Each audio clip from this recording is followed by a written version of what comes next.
Thibaudot, rapidement, il nous reste plus beaucoup de temps, mais on va évoquer Mediapro. Séisme après l'annonce donc du groupe sino-espagnol, après sa volonté de renégocier les droits télé et sa volonté de reporter notamment le deuxième paiement de l'échéance, donc de 172 millions d'euros qui doit être versé à la LFP. Une volonté de renégocier qui a été rejetée par la LFP par voie de communiqué. Le gouvernement aussi appuie d'ailleurs la Ligue professionnelle de football et espère que le groupe sino-espagnol honorera ses engagements. Juste pour rappeler un peu la biographie du groupe et planter brièvement le décor, Mediapro, donc c'est un groupe qui a été fondé en 1994 à Barcelone. C'est un groupe d'origine catalane qui est donc spécialisé dans la commercialisation des droits TV. Ils sont présents dans 26 pays à travers 45 chaînes. Ils ont notamment les droits de la Liga. Le groupe est passé sous pavillon chinois il y a quelques temps. Aujourd'hui, donc, c'est un groupe qui est majoritairement chinois avec un actionnaire majoritaire à 53,3% qui s'appelle Ontai Capital. Et donc, en 2018, ils ont remporté les droits télé de la Ligue 1 à hauteur de 1,153 milliards d'euros, un record pour le championnat français. Droits donc qui vont de 2020 à 2024. OK. Donc, aujourd'hui, ils arrivent avec un produit donc à 25,90 € avec engagement sur 12 mois, donc avec du foot français, Ligue 1, Ligue 2. Ils ont signé des accords avec d'autres chaînes de télévision, d'autres groupes, notamment le groupe Altis, qui gère RMC Sport, pour avoir l'Europa League et la Champions League. Ils avaient pour objectif d'avoir 3,5 millions d'abonnés cette année. Ils ne sont qu'à 272 000 aujourd'hui, soit 7% de l'objectif prévu. Est-ce que tu t'attendais à un tel flop? Est-ce que tu es surpris finalement de cette Écoute, franchement, c'est pas quelque chose que j'avais prévu dans le sens où je m'étais pas plus que ça intéressé au montant des droits TV en France, même si au final, a posteriori, je me rends compte que c'est quelque chose de très, très, très intéressant. Est-ce que c'est quelque chose qui me surprend? Non, quand tu vois le peu de propositions qu'ils font, tu l'as évoqué, Ligue 1, Ligue 2, Ligue des Champions, Ligue Europa, pour 25,99 € avec engagement et 29,99 € sans engagement par mois. Franchement, frérot, c'est une escroquerie pure et dure. Quand tu sais, et je pense que tu vas y revenir par la suite, quand tu sais qu'il n'y a pas que ça, si tu veux, si tu es un amateur de foot en France, il faut que tu t'abonnes à plusieurs médias, à plusieurs chaînes, plusieurs bouquets, entre guillemets, peu importe comment on l'appelle. Et donc, quand tu vois que là, juste pour avoir la Ligue 1 et la Ligue 2 en France, Ligue des Champions, Ligue Europa, 25,90 €, frérot, c'est indécent. C'est indécent. Quand ils ont un League Pass, ils ont une sorte de League Pass un peu comme la NBA, donc un Ligue 1, Ligue 2 Pass à 14,99 €. Donc l'équivalent de beIN Sport à l'époque, toujours aujourd'hui d'ailleurs, beIN Sport c'est 15 € et c'est Serie A, Liga, NBA, NFL. Eux, ils te proposent Ligue 1, Ligue 2 au même prix. Ouais. Après, tu sais que beIN, c'est un peu compliqué en France parce que c'était une entreprise qui vendait à perte. Donc, c'est un peu compliqué au niveau de tarification. Tu sais que beIN, c'est un peu bourbier. C'est un peu bourbier. Mais c'est ça, mais justement, Thibaudot, c'est pour ça que il y a un truc qui me choque un peu, c'est que tu parles d'une escroquerie. OK, la L1 à 1 milliard d'euros. À 1 milliard. En gros, tu vas voir Jean-Michel Aulas, tu vas voir Nasser, tu vas voir Hérault, tu leur dis, OK, les gars, Metz, Nîmes, à 1 milliard, ouais, c'est bon, ouais. Lorient, Lens à 1 milliard, mais bien sûr. Paris FC, avec plaisir, gros. Avec plaisir à 1 milliard. À un moment donné, il faut. Non, c'est de la connerie. On l'a évoqué tous les deux tout à l'heure. Quand tu sais qu'en France, c'est les dirigeants de clubs qui ont fait cette négociation avec Mediapro, ouais. Tu te rends compte forcément. Là, de toute façon, tous les articles parlent que de ça. Tu te rends compte que ça a été une grosse connerie. Petite info comme ça, je sais pas si tu l'as, frérot. La Serie A refusé bien sûr. Mediapro par manque de crédibilité bancaire, entre guillemets. Et tu vois que la France derrière accepte et en fait, tu as eu les yeux plus gros que le ventre et s'est fait aveugler un peu par ce chiffre, en fait, par ce montant. En fait, moi, il y a deux choses qui me choquent, en fait. Moi, la première, c'est que les mecs, ils gagnent les droits en 2018. OK? Ils gagnent les droits en 2018, donc 2 ans avant le début du championnat. Mm-hmm. Et pourtant, et pourtant, 2 ans plus tard, 7 Français ne connaissaient toujours pas la chaîne, en fait. De ouf. Majaris, pire encore, sur les personnes interrogées, 7,5% des personnes comptaient s'abonner à la chaîne. Quand tu sais que le paysage français de l'audiovisuel est quand même assez tradit, quand tu sais que pendant 30 ans, Canal a diffusé la Ligue 1, tu t'attendais quand même à ce que Mediapro, qui était inconnu en France, fasse des dépenses de marketing, se vende un peu. Et je me souviens, toi et moi, avant le début de la saison, on ne savait pas où s'abonner. On ne savait pas qui allait diffuser la Ligue 1. Et pourtant, voilà. De ouf. Sondage Harris, le pain Harris. Ils ont arrêté de faire des pains parce que ça payait pas assez. Ils se sont mis à faire des sondages. Donc, si vous recevez un coup de fil d'Harris, c'est plus les pains, c'est les sondages. T'es un gros forceur. Donc pour moi, il y a déjà un peu d'impréparation. Impréparation parce que clairement, les mecs n'ont pas, je pense, été au top au niveau de la publicité de leurs produits. Et surtout impréparation parce qu'ils n'ont pas forcément regardé le marché du football français. Bein Sport, comme tu dis, Bein Sport, ça fait 8 ans que Bein Sport est sur le marché. Bein Sport, ils ont eu 3,5 millions d'abonnés en quasiment 6-8 ans. Ils n'ont jamais dépassé les 3,5 millions d'abonnés annuels. Ouais, mais t'en as entendu parler fort. En effet, quand tu compares l'arrivée de Téléfoot et de la chaîne Téléfoot Ouais. et de Beansport, c'est deux mondes opposés, quoi. C'est Beansport, tout le monde avait ce mot à la bouche dès lors qu'ils avaient signé Téléfoot. Après, parce que Beansport était dossier au Paris Saint-Germain. Il était détenu par le même propriétaire. Mais c'est vrai que ouais. Mais ça a fait un boom. Ça a vraiment fait un boom. Le coût de la communication, pour le coup, c'était incroyable. Après, c'était un peu comme délire de Free où ils ont cassé les prix et derrière, ça leur a porté préjudice, notamment. Mais là, pour le coup, ouais, on n'en a vraiment pas entendu parler, quoi. C'est ça. Mais pour des mecs comme nous qui regardent le foot, donc c'est assez grave.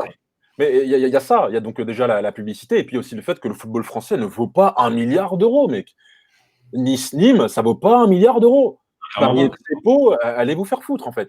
T'as le comparatif avec les autres grands championnats. Ouais, avant de comparer, le mec, il va avancer et tout. Je sais qu'il y a le chrono qui tourne. De la stat, frérot.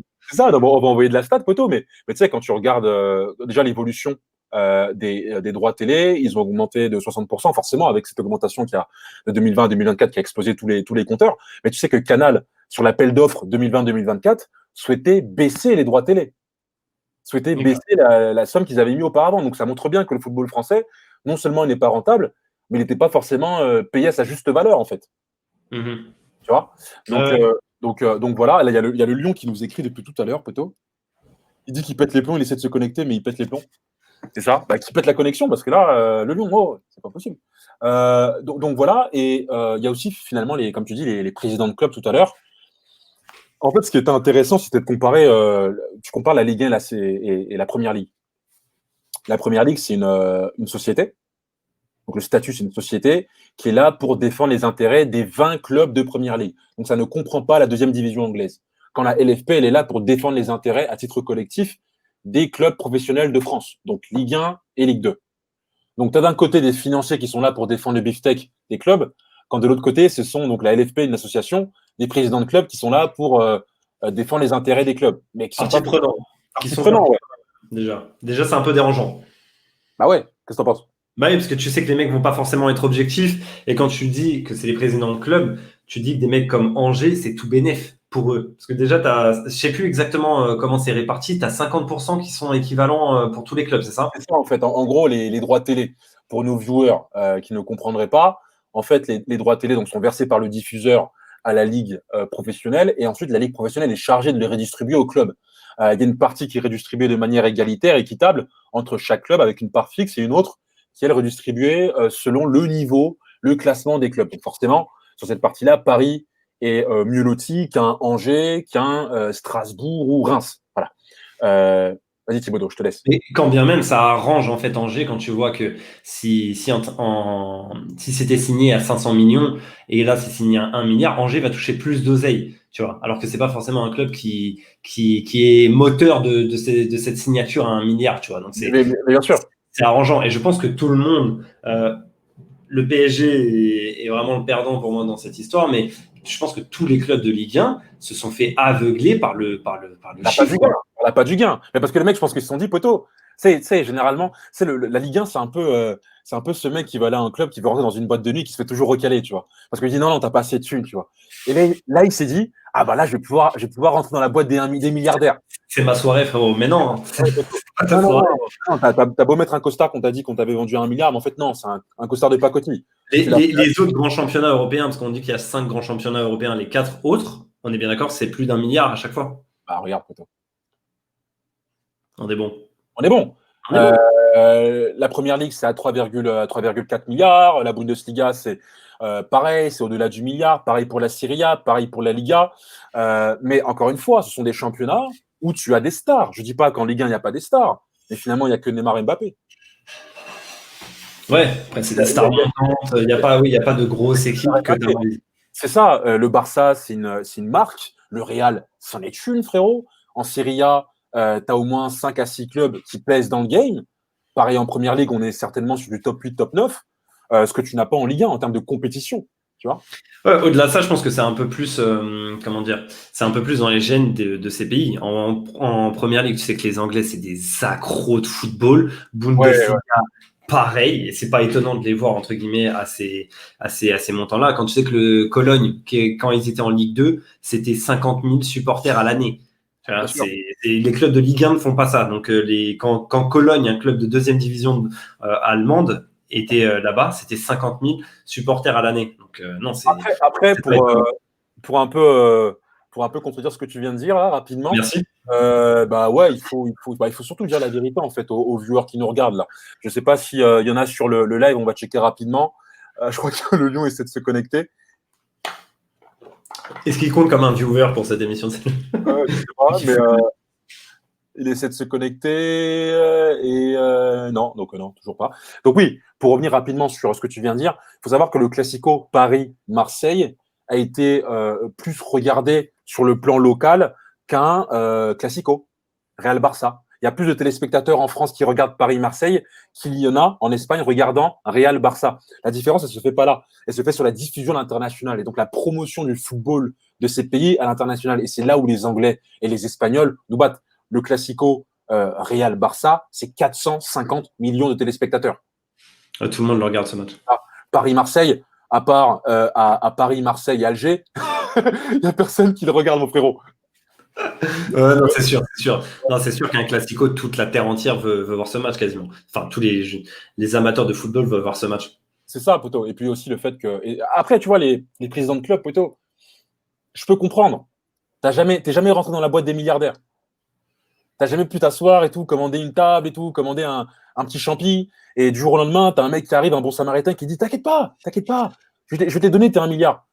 Tu tombes dans le panneau. Et surtout que. Hein, vas-y.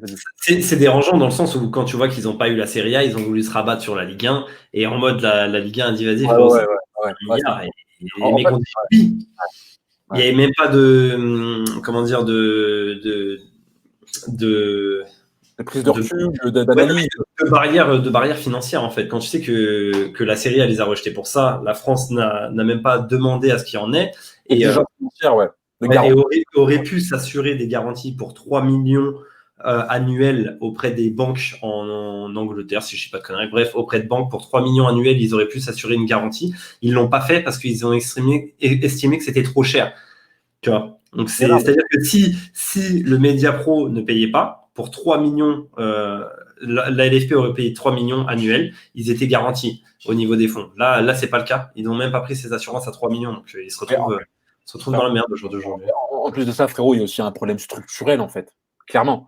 Pourquoi ces mecs-là, à la première offre, ils ont pété les câbles, pété les plombs et pété un câble? Et parce qu'ils savent très bien que cet argent leur aurait permis, donc là je parle des présidents de club, leur aurait permis de rivaliser avec les Anglais, les Espagnols, les Italiens sur le plan sportif et d'attirer les meilleurs joueurs, en fait.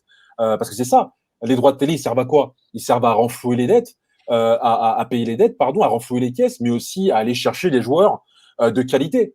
Et c'est aussi pour ça que les Aulas, les Héros, les Rivière, alors Rivière, Héros et Cayazo étaient membres de cette commission qui était chargée d'étudier le dossier Mediapro. Ben, c'est aussi pour ça que les mecs ont signé. Quand tu vois le mercato de Nice cet été, c'est gênant d'avoir des mecs qui sont partie prenant entièrement de prendre cette décision. C'est quelque chose qu'on n'a pas en Angleterre. Ouais, c'est ça. Donc à partir de là, ouais, c'est là maintenant, il y a quand même plusieurs interrogations. Tu le disais tout à l'heure, il y a bien évidemment la question de qui va payer. qui va payer là. Parce que là, aujourd'hui, le gouvernement dit hey, vous êtes engagés. Nous, on a déjà, comment dire, la LFP a déjà emprunté avec notre garantie. Donc là, c'est la ministre Roxana Martineau qui dit attendez, la LFP a déjà emprunté pour couvrir la crise du Covid. On ne peut pas derrière encore donner de l'argent au foot français. Parce que si on donne de l'argent au foot français, il va bien falloir qu'on donne de l'argent aux autres secteurs économiques, à d'autres secteurs économiques, à d'autres Français aussi qui le méritent. Ils ne pourront pas non plus s'endetter à des millions. Donc, qui va payer? Clairement, pas moi, frérot. Si c'est ta question. Non, frérot, je paierai pas. C'est mort. Non, mais après, le risque aussi, c'est de voir, là, il y a Canal+ qui forcément, là, jubile. Parce que là, il y a le cadavre quasiment à terre de la Ligue 1. Ils disent, OK, on peut en profiter, arriver en position de force et finalement renégocier à la baisse les droits TV. Mais renégocier à la baisse, c'est quoi? Ça veut dire beaucoup moins de recettes prévues pour les clubs. Et donc, derrière, encore une fois, un foot en crise, en fait, un foot français en crise, quoi, tu vois. Ah, concrètement, surtout que comme tu l'as signalé, le mercato de Nice, c'est tout sauf un hasard si tu vois qu'il y a des droits TV comme ça qui vont tomber et derrière ils font un mercato de folie. Donc ouais, tu peux t'attendre à des pertes de talent en Ligue 1 encore plus que ce qu'on a pu connaître. Si jamais ça en vient à être une vraie perte financière pour les clubs. Donc ouais, c'est très très très très problématique. Et en plus de ça, ça fait tâche quand tu sais que c'est aussi au niveau de l'organisation. De ouf, il y a le Lyon. Le Lyon C'est un moulin, frérot, le moulin. Le Lyon, le mec, c'est un relayeur. Tu sais, il relaye coast to coast. Il est chez lui, il est chez nous. Il est chez lui, il est chez nous. Il est infatigable, le Lyon Kanté.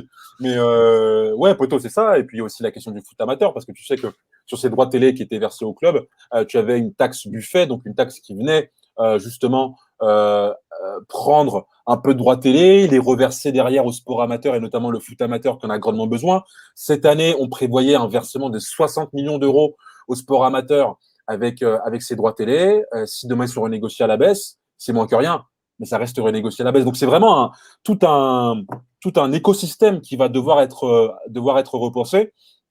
Tout à l'heure, on parlait notamment, tu me parlais des voisins européens. Tu vois, le Portugal, par exemple, frérot. En Ligue portugaise, ce sont les clubs qui négocient en fait leurs droits télé directement avec les diffuseurs. Donc forcément, Porto, Sporting et Benfica ont des plus gros droits télé que Marítimo ou Guimarães. Merci pour l'accent, frérot. Pardon, Guimarães. Donc, est-ce qu'on pourrait en venir à ça en France, finalement? Un système inégalitaire, où les plus gros clubs auraient plus de droits télé que... Je trouverais ça dommage dans le sens où quand tu joues dans un championnat, quand tu représentes un pays à travers ton club, c'est du fin. C'est pas dans la mentalité française de laisser les autres, tu vois. On est quand même un pays où tu as la carte vitale, ce genre de conneries, tu vois. Donc, forcément, c'est pas dans l'identité française. Donc, je trouvais ça dommage d'en arriver là. Après, ouais, si Paris Saint-Germain commence à se fâcher et à être mécontent des décisions prises, tu sais très bien qu'ils ont le pouvoir de faire changer les choses de par l'importance du club sur le point de vue de la Ligue 1 et sur le point de vue européen. Faut pas que des clubs comme ça commencent à se fâcher parce que ça va trembler de partout, frérot. C'est ça. Alors, il y a Gérénois qui nous dit c'est vrai. Le truc, c'est que Gérénois, il nous dit c'est vrai, mais on ne sait pas de quoi il parle, en fait. Donc, dis-nous, Gérénois, de quoi tu parles? Est-ce que c'est vrai qu'on est à Douala? Il a dit c'est vrai. Il a dit c'est vrai. Ça veut dire c'est positif, frérot. Prends. Il a dit c'est vrai, frérot. Mais c'est vrai quoi? On n'est pas à Douala, poteau. On est né au Sri Lanka, ma gars. C'est juste que voilà, on a des petits pépins techniques. Il y a le Lyon qui fait des va-et-vient, il se connecte, il se déconnecte, on fait avec. Mais Gérénois, on est très content que tu sois sur le live, poteau. Si tu as des questions effectivement sur ce qui se passe avec Mediapro,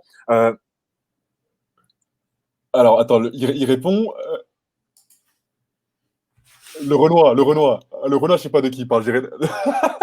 Il parle de. Il parle de moi. Frérot, non, peut-être qu'il parle du frérot, c'est peut-être un poteau frérot. Ah, frérot, ok, bah écoute, le frérot, on le voit pas sur l'écran, mais en tout cas, le Renoir. Si tu kiffes le live, n'hésite pas effectivement à nous poser des questions. Il y a aussi la question de la Chine, poteau. Parce que mine de rien, tu parlais tout à l'heure du fait que la justice italienne ait annulé le contrat, parce que l'actionnaire majoritaire chinois qui tient cette boîte, ce groupe Mediapro, à 53,3%, n'a pas honoré son engagement de caution. Moi, je suis quand même inquiet de voir la Chine avoir le destin du football français dans ses mains. Quand tu vois comment ils sont comportés avec la NBA, quand Daryl Morey, le GM, le général manager des Rockets, avait déclaré que la NBA devait se mettre du côté des Hongkongais et que derrière, la Chine décide de ne plus retransmettre les matchs et que c'est un manque à gagner après derrière pour la NBA et Adam Silver, je me dis mince, si demain Neymar dit que ah, c'est pas bien ce que vous faites le Parti communiste chinois. Encore, encore plus Neymar, parce que Neymar a de nombreux fans en Chine. Donc, ouais, c'est c'est le bon exemple que tu as un peu. T'imagines Neymar, c'est ça, t'imagines Neymar, il dit, bah, un peu comme Ozil, hein. Ozil Arsenal, il avait dit, ouais, les gars, les Ouïghours, ce que vous faites aux minorités musulmanes en Chine, c'est indigne en fait, ça ne respecte pas les droits humains. Derrière, la Chine avait appelé le propriétaire d'Arsenal pour lui dire, licencier Ozil. Donc on sait très bien que la Chine aime utiliser ses capitaux étrangers, ses avoirs, pour après faire pression Ouais. aux fédérations étrangères. Donc moi, je me dis, est-ce que c'est pas un mal pour un bien de se dire, OK, Mediapro dégage, on revient sur du franco-français. Comme ça, voilà, on s'évite. Ça dépendra que du chiffre, en fait, frérot. Hein, Ça dépendra que du chiffre, en fait, frérot. Si jamais il y a une renégociation et que c'est pas Mediapro qui reste, entre guillemets, dans les tuyaux et que ça devient quelqu'un d'autre, ça dépendra que du chiffre. Parce que là, si tu passes de 1 milliard et quelques et que ouais, tu ouais, ouais, descends ouais, dans les 500 millions parce que tout le monde voit que tu es en chien, ouais. forcément, c'est quand même catastrophique. Donc, il y a beaucoup de scénarios catastrophiques, il y en a très peu qui sont encourageants.